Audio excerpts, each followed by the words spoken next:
tersinggung nggak? Gitu kan. Kira-kira nanti perasaannya gimana? Gitu kan.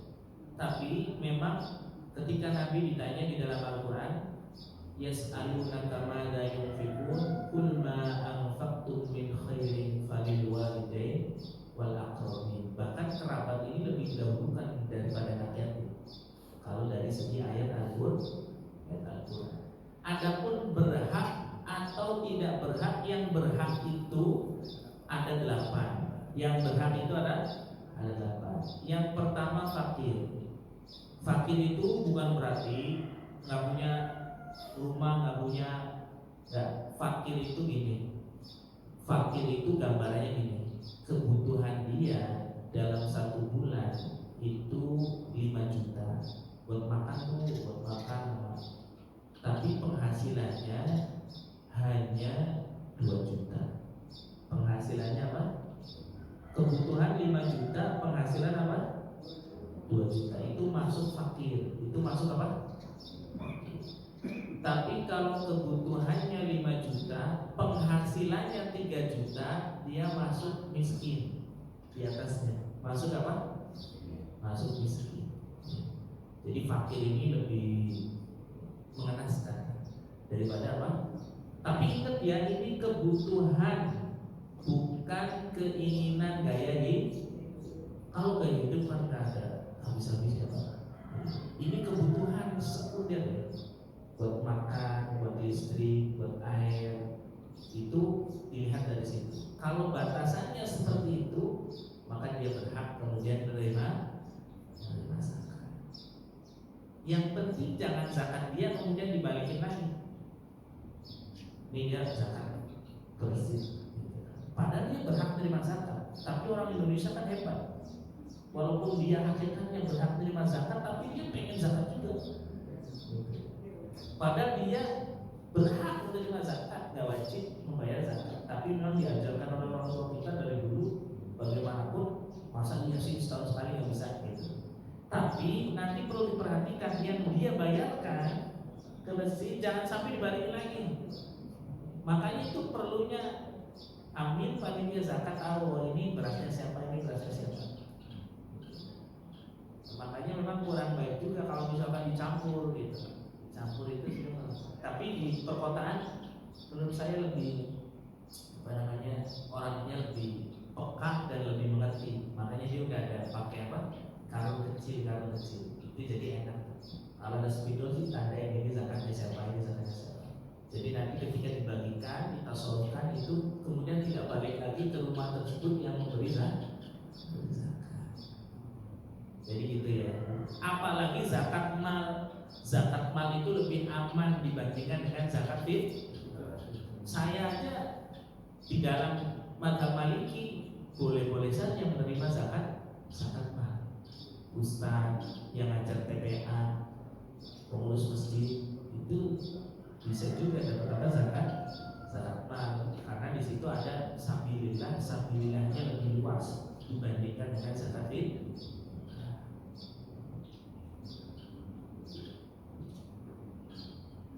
Ada lagi mungkin dari bapak-bapak ya. Sebagaimana kita ketahui ya memang sunahnya ada molor dikit ya. Ya mungkin bapak-bapak yang bingung. Oh boleh Bu Ayu ya.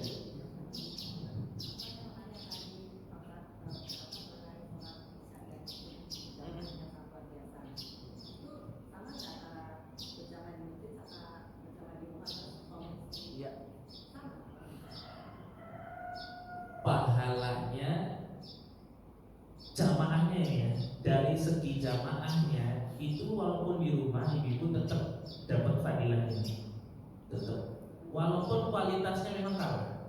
Jadi jamaah itu semakin banyak softnya itu semakin pahalanya besar. Contoh gini, ibu dikasih pilihan berjamaah dengan 10 orang apa berjamaah dengan 100 orang. Bapak ibu pilih mana? 100 orang. Kenapa? Pasti pahalanya lebih banyak dibandingkan dengan apa? Jamaah yang 10 orang. Jadi kemudian Bapak jumlahnya sama, Bapak Ibu jamaah apa 10 orang. Yang satu di rumah, yang satu di masjid. Itu itu pahalanya banyak mana? Banyak di masjid. Dari segi jamaahnya sama, tapi keutamaan sholat di masjidnya ada lagi gitu. Ada bonusnya lagi, ada rewardnya lagi. Kalau kemudian sholatnya di mana?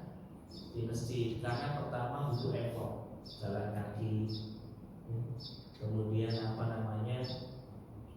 pasti masalah waktu, kemudian nunggu imam, nunggu qomat, itu bukan nggak dinilai pahala, dinilai apa?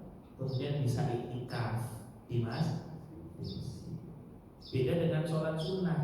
Sholat sunnah ba'diyah di masjid 4 rakaat, di rumah 2 rakaat pahalanya sama. Nah ini kalau sholat ba'diyah itu dibalik ya. Kalau sholat ba'diyah apa? Kalau pengen bapak itu sholat di rumah 2 rakaat pun dihukumi pahalanya 4 rakaat. Misalkan ba'diyah zuhur 4 rakaat atau ba'diyah isya 4 rakaat ketika di masjid. Tapi bapak kayaknya saya mau langsung pulang.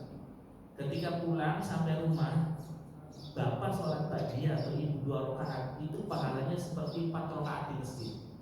Kenapa Ustaz? Karena berat. Udah nyampe rumah mau sholat 2 rakaat aja udah hebat. Karena godaannya banyak. Lupa, pengen langsung ngopi sambil ngerokok. Kok dia masih nyempetin sholat 2 rakaat, maka kata Nabi pahalanya seperti yang 4 rakaat di masjid. Kalau di masjid kan enak langsung. Malaikatnya banyak. Kalau di rumah lebih banyak malaikat. Itu nilai masing-masing. Nah, jadi kalau masalah, makanya kita perlulah belajar ilmu. Kalau masalah ba'diyah itu memang konsepnya kayak gitu. Kalau di masjid 4 rakaat, di rumah 2 rakaat juga lucu. Karena dia butuh effort. Jadi gitu ya. Pahala berjamaahnya sama, tapi dia tidak mendapatkan pahala berjamaah di masjidnya. Kalau berjamaahnya sama. Karena ada juga pesantren mereka nggak ada masjid, tapi tetap berjamaah. Bahkan kadang sholat Jumatnya itu keluar dari pesantren. Apakah kemudian tidak dapat fadilah ini? Tetap dapat. Makanya semua kita dapat taufik dan hidayah, minimal sholat isya bisa berjamaah di masjid, kemudian sholat subuh bisa berjamaah di masjid. Dan alhamdulillah di Masjid Al-Falah memfasilitasi ibu-ibu untuk sholat berjamaah di masjid. Memang ada sebagian ulama mengatakan perempuan paling baik sholatnya apa? Tapi nggak boleh dilarang sholat di masjid. Apalagi mohon maaf yang udah sepuh-sepuh. Karena memang sebenarnya larangannya itu buat perawan-perawan yang bikin mata kelilipan gitu. Tapi kalau udah emak-emak, kalau udah nini memang dianjurkan di masjid. Dan alhamdulillah di masjid sini disediakan. Karena saya lihat sebagian masjid di Al-Falah, di mana di Limus, ada yang kemudian tidak ramah kepada ibu-ibu yang pengen ke sholat di masjid.